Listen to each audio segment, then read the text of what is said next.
வணக்கம் நண்பர்களே, welcome to Anusham shares. இன்றைக்கி பிப்ரவரி 27, 2026 பார்த்திங்கன்னா சென்செக்ஸ் 961 புள்ளிகளும், நிஃப்டியில் 318 புள்ளியும் குறைஞ்சி வர்த்தகம் முடிவடைஞ்சிருக்கு. இந்திய பங்கு சந்தையில் நிலவிய கடுமையான இந்த சரிவுக்கு பின்னால் இருக்கிற முக்கியமான மற்றும் லேட்டஸ்ட் காரணங்களை பற்றி இந்த வீடியோவில் பார்க்கலாம் வாங்க. நம்ம அனுஷம் ஷேர்ஸ் சேனலை நீங்கள் இன்னும் சப்ஸ்கிரைப் பண்ணலைன்னா இப்போவே பண்ணிவிடுங்க. பங்கு சந்தையோட லேட்டஸ்ட்டு தகவல்களை ஒரு மாறுபட்ட கண்ணோட்டத்தில் உங்களுக்காக வழங்குறதுல மிகுந்த மகிழ்ச்சி. அனுஷம் ஷேர்ஸ் இந்த சேனல் ஒரு கல்வி நோக்கத்திற்காக மட்டுமே. இது செபி ரிஜிஸ்டர்டு கிடையாது. சந்தை பற்றின தகவல்களை மட்டுமே உங்களோட பகிர்ந்து கொள்ளப்படுது. வேறு வியாபார நோக்கம் எதுவும் இல்லை.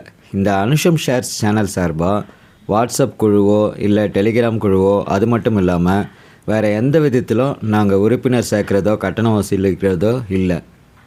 நீங்கள் கஷ்டப்பட்டு சம்பாதிக்கிற பணத்தை நீங்களோ இல்லை உங்கள் முதலீட்டு ஆலோசகர் மூலமாகவோ அலசி ஆராய்ஞ்சு முதலீடு பண்ணுறது ரொம்ப நல்லது.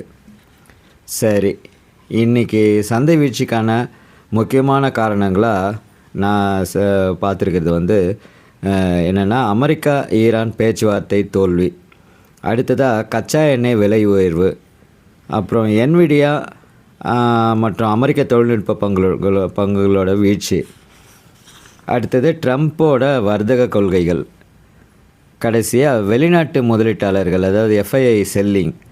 இதுதான் நம்ம சந்தை வீழ்ச்சிக்கு முக்கிய காரணமாக இருக்குது. அதுக்கப்புறம் ஜிடிபி பற்றின எக்ஸ்பெக்டேஷன் கூட இருந்தது. அது ஈவினிங் டேட்டா வந்தது, அதையும் நான் இதில் அப்டேட் பண்ணுறேன். சரி, இப்போது அமெரிக்கா ஈரான் பேச்சுவார்த்தை தோல்வி. அதில் பார்த்திங்கன்னா ஜெனீவாவில் நடந்த இந்த பேச்சுவார்த்தை அணுசக்தி தொடர்பான பேச்சுவார்த்தை பார்த்திங்கன்னா எந்தவித ஒப்பந்தமும் இன்றி முடிவடைஞ்சுது. அதனால் மத்திய கிழக்கு நாடுகளில் போர் பதற்றம் மீண்டும் அதிகரிக்கலாம் அப்படின்ற அச்சம் உலக முதலீட்டாளர்களிடையே ஏற்பட்டிருக்கு. இது உலக சந்தைகள் அனைத்திலும் ஒரு தற்காலிக அதிர்ச்சியை உருவாக்கியிருக்கு. கச்சா எண்ணெய் விலை உயர்வை பற்றி பார்த்தோம்னா, இந்த மாதிரி போர் பதற்றம் காரணமாக கச்சா எண்ணெய் விநியோகம் பாதிக்கப்படலாம் அப்படின்ற பயத்தில் பிரெண்ட் க்ரூட் அப்படின்னு சொல்லுவாங்க இல்லைங்களா, பிரெண்ட் கச்சா எண்ணெய், இது விலை பேரலுக்கு $71 தாண்டி இருக்குது. நம்ம இந்தியாவில் பார்த்திங்கன்னா 80%க்கும் அதிகமான எண்ணெயை இறக்குமதி செய்கிறோம், கச்சா எண்ணெயை. இந்த கச்சா எண்ணெய் விலை உயர்வுன்றது இந்தியாவோட பணவீக்கத்தை, குறிப்பாக ரூபாய் மதிப்பையும் நேரடியாக பாதிக்கக்கூடிய விஷயமாக இருக்கிறதுனால அது ஒரு பதற்றம் இன்றைக்கி தொத்திக்கிச்சு மார்க்கெட்டுக்கு. அடுத்ததாக பார்த்திங்கன்னா இந்த என்விடியா, அது மட்டும் இல்லாமல் அமெரிக்காவில் இருக்கிற டெக்னாலஜி ஐடி ஸ்டாக்ஸ் எல்லாமே கொஞ்சம் இன்றைக்கி வீழ்ந்து மார்க்கெட்டில் டவுன் ஆகிருந்தது. ஸோ அதனுடைய தாக்கமும் நமக்கு எதிரொலிச்சுது. என்விடியான்றது பார்த்திங்கன்னா அமெரிக்காவோட ஒரு மிகப்பெரிய சிப் தயாரிப்பு நிறுவனம். இது மிகச்சிறந்த லாபத்தை ஈட்டி இருந்தாலும் அதன் வருவாய் வளர்ச்சி வருங்காலங்களில் குறைய வாய்ப்புள்ளதாக ஒரு கணிப்பு வெளியாச்சு. இதனால் அந்த ஷேர்ஸ் இன்றைக்கி 5.5%, 5.5% சரிந்தது. இதனை எதிரொலியாக நம்ம இந்தியாவில் இருக்கிற ஐடி ஷேர்ஸ் எல்லாம் கூட ஒரு ஸ்ட்ரெஸ்ஸை ஃபேஸ் பண்ண வேண்டியதாகிடுச்சு. இன்றைக்கி ஐடி பங்குகளுக்கு பல்வேறு விதத்தில் இந்த மாதிரியான அழுத்தங்கள் தொடர்ந்து வந்துகிட்டே இருக்குது. சரி, அடுத்ததாக இந்த ட்ரம்ப்போட வர்த்தக கொள்கைகள் இதை பற்றி பார்த்தோம்னா, அமெரிக்க அதிபர் ட்ரம்ப்போட புதிய வர்த்தக மற்றும் வரி கொள்கைகள் இதை குறித்து என்ன ஆயிடுச்சுன்னா, உலக நாடுகள் நிச்சயமற்ற தன்மையை நிலவரதா எடுத்துக்குது.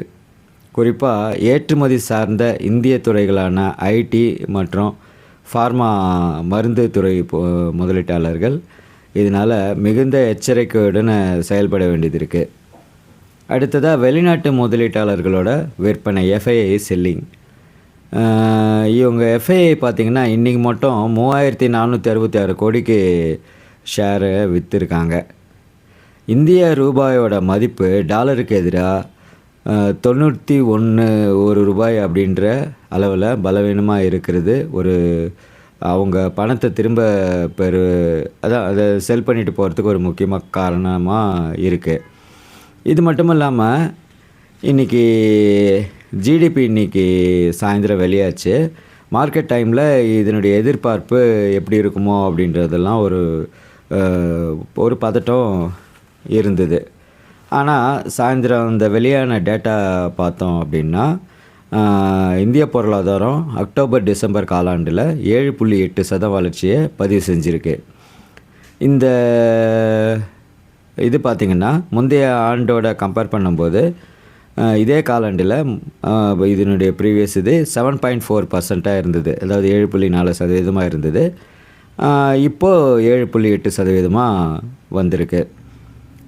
இந்த முறை அரசு வந்து 2022-23 பேஸ் இயராக வச்சு இந்த கணக்கீடு செஞ்சுருக்காங்க. இது பொருளாதார வளர்ச்சியை இன்னும் துல்லியமாக காட்டுதுன்னு நிபுணர்கள் சொல்கிறாங்க. சரி, இப்போது பேங்க் ஆஃப் பரோடா இதை பற்றி தான் நான் நேற்று ஒரு வீடியோ அப்லோட் பண்ணியிருந்தேன்.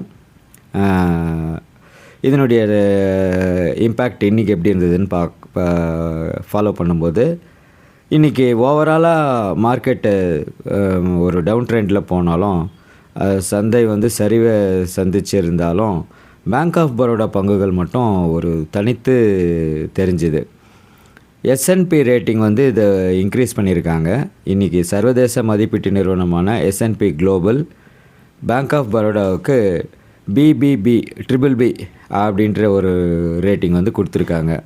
இது பார்த்திங்கன்னா நீண்டகால ரேட்டிங் அப்படின்னு சொல்லுவாங்க. இது அதாவது நல்ல பர்ஃபார்மன்ஸ் இருக்குது அப்படின்றதுக்கான ஒரு நீண்டகால ரேட்டிங். இது வங்கியோட நிதி வலிமையே காட்டுது. இது நேற்றே ஒரு புதிய உச்சத்தை பதிவு பண்ணுச்சு. அதே நேரத்தில் அது ஆல் டைம் ஹையாகவும் இருந்தது. அந்த இடத்துல தான் இன்றைக்கும் வலுவாக அது இருந்தது.